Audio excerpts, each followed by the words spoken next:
औरत कहानी आज आप देख रहे हो और आप ये सोच रहे होंगे सारी कहानियाँ सुन के, हाँ पढ़ी लिखी नहीं है ना बेचारी, इसलिए इसके साथ ये हो रहा है।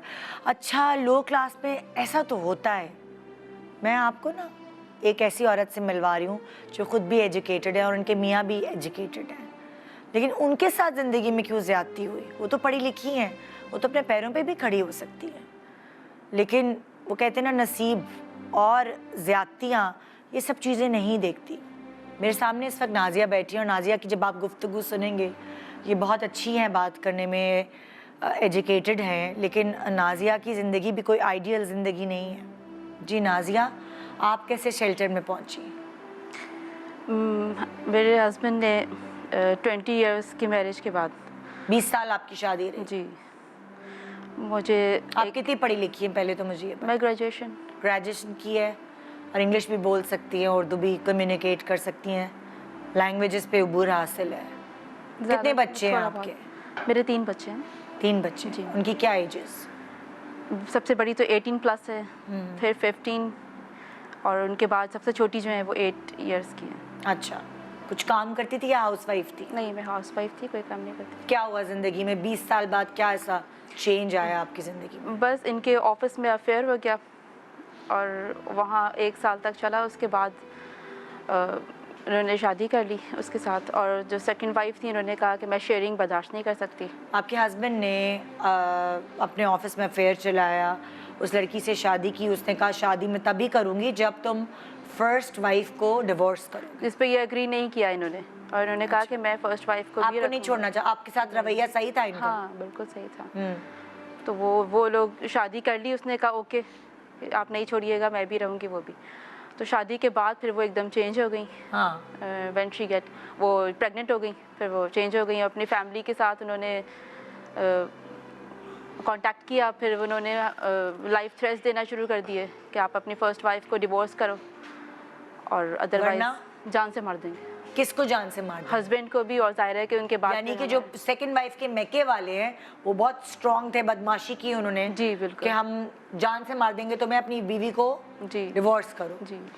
फिर तो ये इन्होंने मुझे, फिर जाहिर है कि मुझे सेपरेशन फेस करना पड़ी, इस वजह से मैं अलग हो गई थी। फिर बच्चे मेरे पास थे, फिर ये बच्चों को भी ले गए और उन्होंने कहा कि इनकी वजह से मैं आपको डिवोर्स तो कर दूंगा, लेकिन डिवोर्स के बाद भी हमारा रिलेशन रहेगा जो किसी को पता नहीं होगा।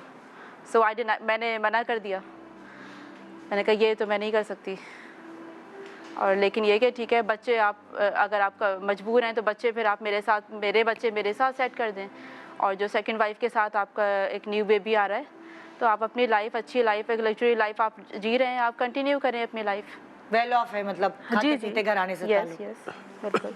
फिर तो लेकिन वो जो अगेन मैं आपको कहूँ, वो जो सेकंड वाइफ थी उनको पता चल जाता था किसी तरह कि हम मैसेज पे या उस पर हस्बैंड का मेरे से कम्युनिकेशन है, तो उन्होंने बस घर आके पूरा दहशतगर्दी की और उसके बाद वो करवाया, उनको प्रेशराइज़ करके करवा दी डिवोर्स करवा के मुझे बिल्कुल खाली हाथ बिल्कुल बाहर निकाल दिया। रोड पे थी मैं बिल्कुल। और कोई भी बच्चे हस्बैंड पहले ही ले चुके थे कि अगर ये क्योंकि मैंने मना किया था कि मैं रिलेशन नहीं रखूँगी डिवोर्स के बाद, अगर आप डिवोर्स करते हैं। हाँ।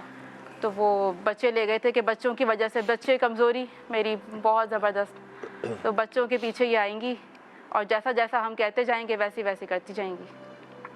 बच्चे ले गए थे, बच्चों को तकरीबन 1 साल से ज़्यादा हो गया, मैंने देखा भी नहीं। बहुत छोटी थी बच्ची जो पूरी तरह मुझ पर डिपेंड करती थी, वो मैंने देखा भी नहीं है उसको। 1 साल से ज़्यादा हो गया मुझे। वो बच्ची किस तरह है, किस हाल में है, बड़े बच्चे किस तरह रखे हुए हैं उन्होंने। बिकॉज सारिम भाई के शेल्टर हाउस कब पहुँची? मुझे जब उन्होंने निकाल दिया था तो मैं बहुत मुश्किल से अपने पुराने नेबर्स के पास पहुंची। वहाँ पे भाई से कांटेक्ट हुआ बहुत मुश्किल से। आपके भाई से? मेरे भाई से, बिकॉज वो मैंने बताया था वो फॉरेन है, वो यहाँ नहीं है। अच्छा। बहुत मुश्किल से कांटेक्ट पाया, बिकॉज कांटेक्ट नंबर्स वगैरह, मुझे कुछ भी डिप्रेशन के, मुझे बीच के अरसे में मुझ पर अटैक्स हो रहे थे। मतलब मुझे बस नहीं था कि मैं सुसाइड कर लूँ, मैं क्या कर लूँ, अपना कुछ भी मुझे नज़र नहीं आ रहा था।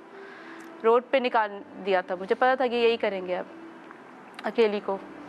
तो वो अपनी प्रीवियस नेबर के पास जब मैं पहुंची हूँ तो बहुत मुश्किल से कांटेक्ट हुआ, तो भाईजान ने मुझे एडवाइस किया कि आप एक इदारा है, सारिम बन्नी ट्रस्ट है, इंटरनेशनल ऑर्गेनाइजेशन है, आप वहाँ जाओ और वहाँ पे आपको जब तक मैं पहुँचता हूँ, बिकॉज़ उनका कुछ इशू है वहाँ से निकलने का, तो जैसे जब तक मैं पहुँचता हूँ आप वहाँ जाओ, आप वो सेफ़ जगह है, वहाँ पे आपको सिक्योरिटी है, वहाँ पे सेफ गार्ड है आपको, जो और कहीं नहीं मिल सकता। तो मेरे आने तक आप वहाँ पे रुको, जैसे ही मैं आ जाता हूँ फिर मैं आपको ले लूँ। और I am helpless, otherwise I am homeless, I am helpless, कुछ भी नहीं है मेरे पास, बिल्कुल अच्छा, खाली हाथ थी। उसमें जब मैं निदा जिस बहन, कंडीशन में आई थी, मैं बहुत ही वर्स्ट कंडीशन में, रोड के ऊपर जो टाइम मेरा गुजरा है, बहुत ही हॉरिबल एक्सपीरियंस मेरा गुजरा है। हाँ वो जरा बताना क्या हुआ था, जूते क्या हुए थे? शूज़, बिकॉज मैं रुक नहीं पा रही थी जहाँ पे भी ओवरनाइट, मुझे जब बाहर रोड पे कभी भी नहीं रहे, नेवर।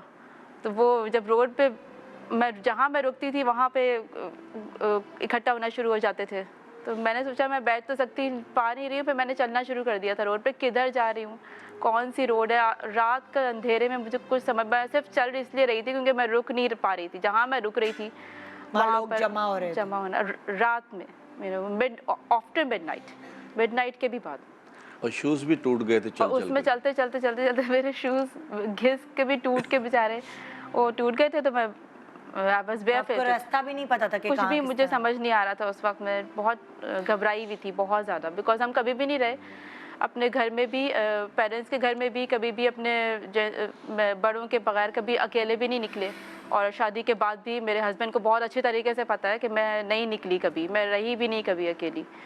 उन्होंने आपको ढूंढने की कोशिश नहीं की? नहीं उनको पता भी नहीं कि आप किधर हैं? नहीं